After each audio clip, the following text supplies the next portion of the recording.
ভাবি আমি ফেল করছি। কি? তুমি আবারও ফেল করলা কিভাবে? ভাবি প্লিজ এবারকার মতন বাঁচাও, ভাইয়া আমার রেজাল্ট দেখতে মাইরেই ফেলবে। দাও কলম দাও। এই নাও, এখন তুমি পাস হয়ে গেছো। দেখো ঋতু পাস করছে। পাস করছে তো আবার 199 পেয়ে। বল বোন তোর কি লাগবে? তুই আজকে যা চাইবি আমি তোকে তাই দিব। হ্যাঁ লাগবে কি লাগবে। আচ্ছা তুই ভাব, আমি ফ্রেশ হয়ে আসতেছি। ভাবি আমি ভাবতেছি ভাইয়ার থেকে একটা ল্যাপটপ নিয়ে নিব। আরে না না, ল্যাপটপ না, তুমি একটা আইফোন নিয়ে নাও। আইফোন কেন?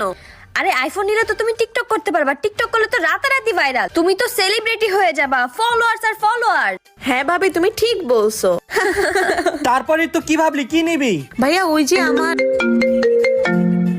দেখ, বলতে না বলতে তোর মিস ফোন দিয়ে দিছে। হ্যালো মিস, আমার আপনার সাথে কিছু কথা ছিল। আমি জানি মিস, যা হয়েছে সব আপনার জন্যই। আমার জন্য মানে? আপনার বোন সব সাবজেক্টে ফেল করছে। কি রে? তো আজকে তোদের দুইটার খবর আছে।